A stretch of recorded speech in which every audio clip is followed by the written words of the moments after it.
자, 우리가 베드로전서를 좀 읽어가면요, 그리스도인들이 살아가는 삶이 어떤 삶이냐, 그러니까 이 세상 가운데 나그네와 같은 삶이다.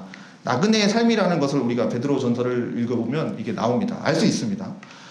그러니까 우리가 복음을 들어요. 그 다음에 놀라운 구원을 받아요. 그래서 이 놀라운 구원을 받은 자들이 세상을 살아갈 때 그냥 정말 행복만 있으면 참 좋겠지만 이 예수를 믿는 것으로 인해서 많은 고난과 또 시련을 받기도 합니다. 그들은 자신이 들은 이 복음의 내용을 자신만 가지고 있는 게 아니죠. 나만 갖고 있는 게 아니라 이 복음이 너무나도 좋아서 이 복음을 너무나도 이게 정말 복된 복음이라 다른 사람에게도 전하고 싶은 거예요. 그래서 다른 사람에게도 이 복음을 막 전하는 거죠. 예수라는 사람이 있는데, 예수라는 그 주가 있는데 정말 우리를 위해서 이런 일들을 행하셨다라는 복음을 막 전해요.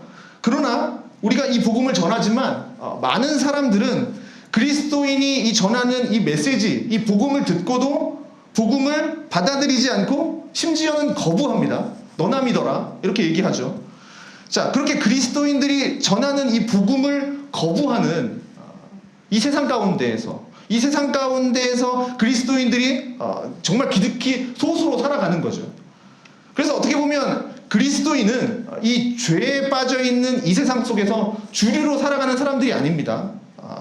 주류로 살아간다기보다는 우리 저 본향을 향해서 가는 나그네와 같은 삶을 살아가고 있는 사람들이죠.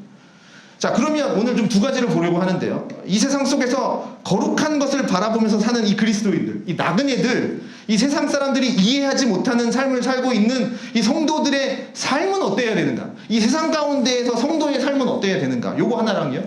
또 그들이 당하고 있는, 이 그리스도인들이 당하고 있는 고난 속에서도 어떻게 하면 믿음을 잃어버리지 않고 오히려 참된 세상 사람들이 부러워하는, 세상 사람들이 놀라워하는 그 경건의 모습을 갖추면서 살아가는 삶은 어떠한 삶인가?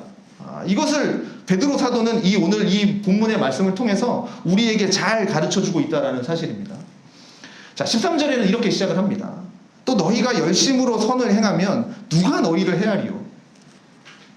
자, 그리스도인들, 이거 정말 이거 그냥 딱 너무 정확하게 나오지 않습니까? 그리스도인들이 열심으로 선을 행하면서 살면, 그러면 궁극적으로 아무도 그리스도인들을 해할 수가 없다, 이 얘기지 않습니까?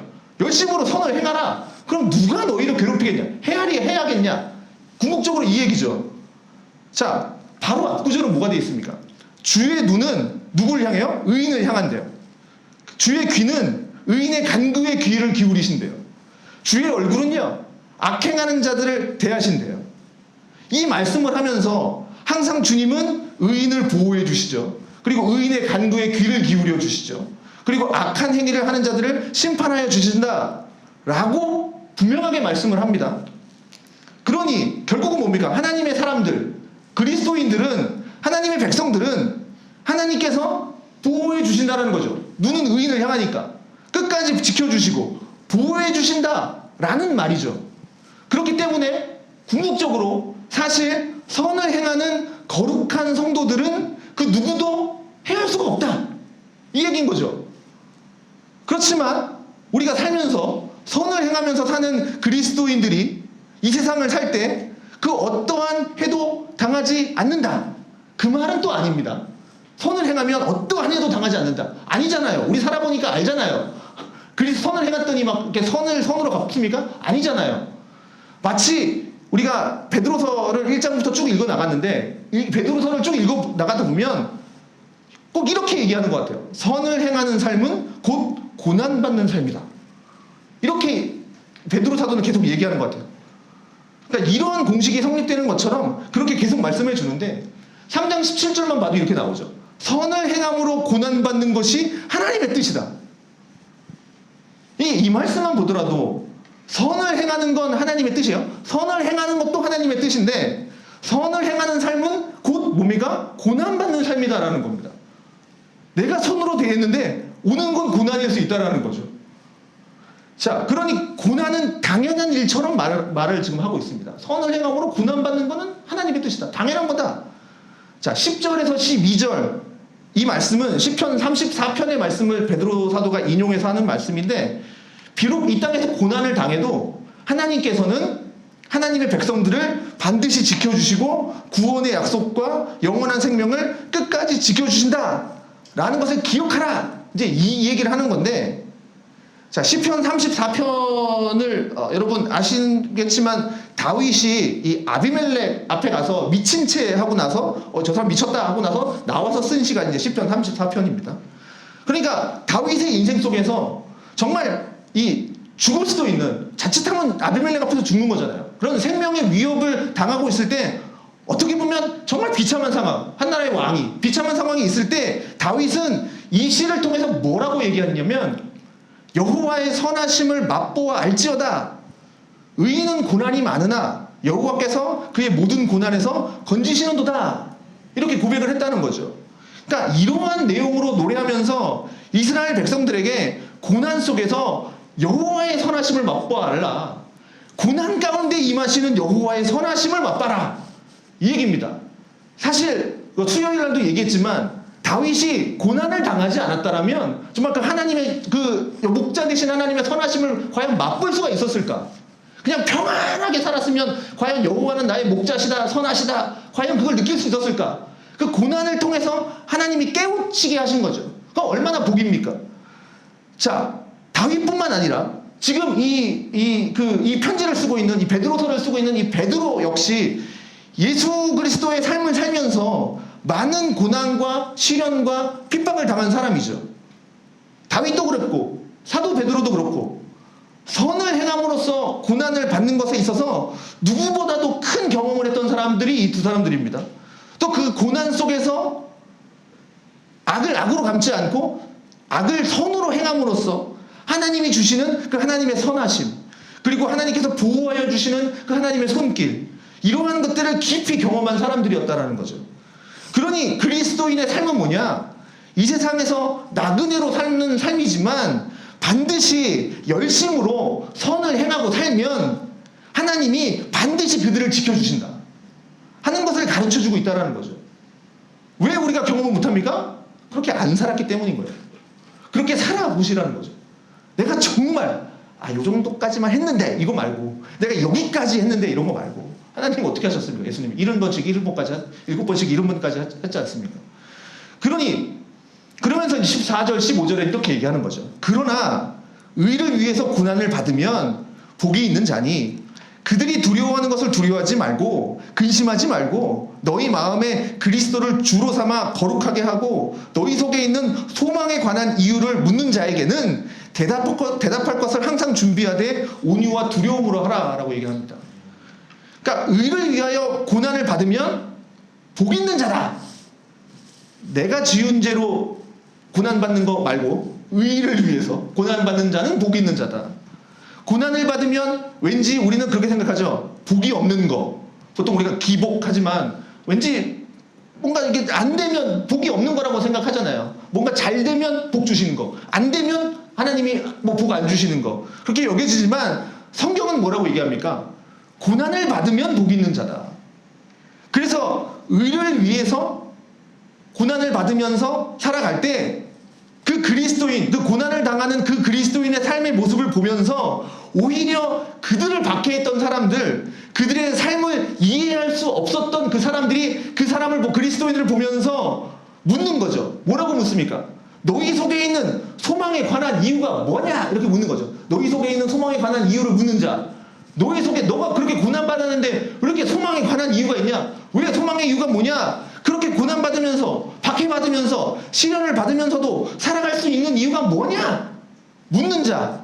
그 묻는 자에게, 그게 궁금해서 묻는 자에게, 그래서 교회와 그리스도인들은 이러한 점에서 그 누구보다도 세상 사람들이 도대체 당신은 어떻게 그렇게 살 수 있습니까?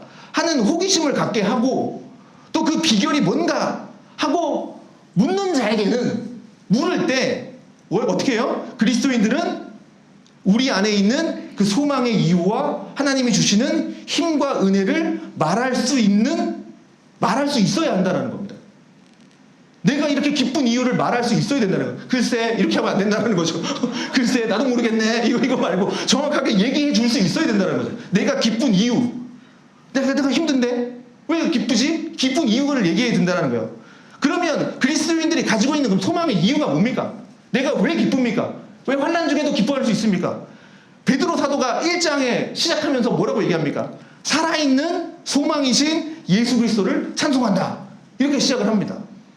그러니 그리스도인들이 살면서 선을 행하고 의를 행하지만 거기서 많은 고난당하고 시련당하고 박해당하고 그런 거 할 때도 그들의 마음속에는 언제나 소망이 있는데 그 소망은 뭡니까? 살아계신 예수 그리스도라는 거죠. 예수 그리스도로 인해서 소망이 넘친다라는 거죠. 그러니 이 소망은 죽은 소망이 아니라는 겁니다. 살아있는 소망이라는 거죠. 예수 그리스도가 죽지 않았지 않습니까? 죽었다가 다시 살아나셨지 않습니까?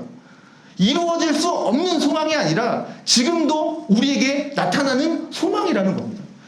그 소망을 가지고 있는 사람이기 때문에 이렇게 내가 선을 행하며 고난을 받아도 견딜 수가 있는 거고 이길 수가 있는 거다라고 이야기해 줄 수 있어야 되는 거죠. 정확하게. 우리 보통 이런 거 안 해요? 너 왜 교회 다니냐? 그럼 뭐라고 대답할 겁니까?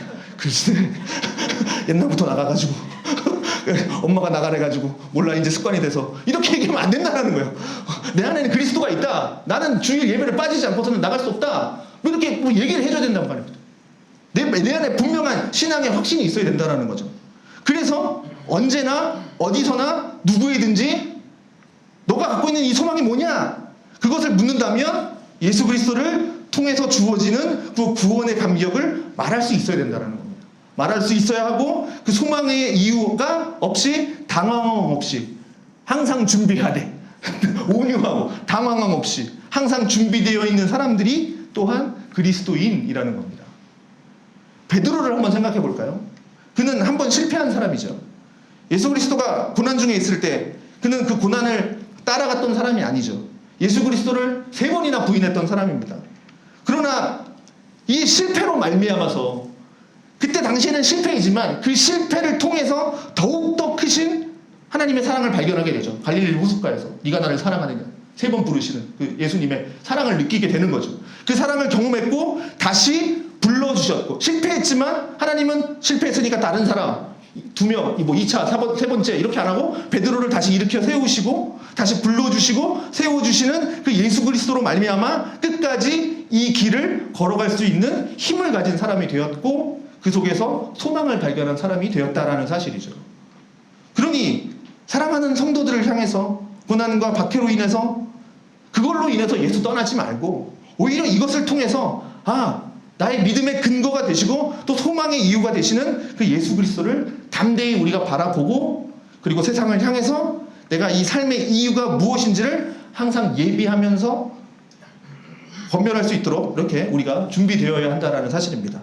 그러니 오늘 우리는 이 말씀을 읽으면서 그리스도인의 삶이란 곧 선을 행하는 삶이다. 열심으로 하나님의 말씀을 따라 순종하는 삶이구나 하는 것을 우리가 좀 깨닫게 되고요. 두 번째, 그렇게 살 때 예수 그리스도를 위해서 살게 되면 반드시 고난이 따릅니다. 고난이 있고 시련도 있고 어려움도 있지만 이러한 삶은 이 세상을 살아가는 그리스도인의 운명과도 같으니 그렇게 살면서 거기에 낙심하지 말고 오히려 우리의 소망의 이유가 되시는 그 예수 그리스도 그 한 분만을 바라보시면서 이 세상 속에서 그리스도로 인해서 사는 그 기쁨이 무엇인지를 표현할 수 있는, 나타낼 수 있는 그런 삶을 살아야 한다라는 사실입니다. 자, 오늘도 우리 주님 앞에 그러한 삶을 살아갈 수 있는 저희가 되기를 바라고 우리를 보면서 사람들이 예수 그리스도 안에 담겨 있는 그 소망을 발견할 수 있는 은혜가 가득하기를 소망합니다.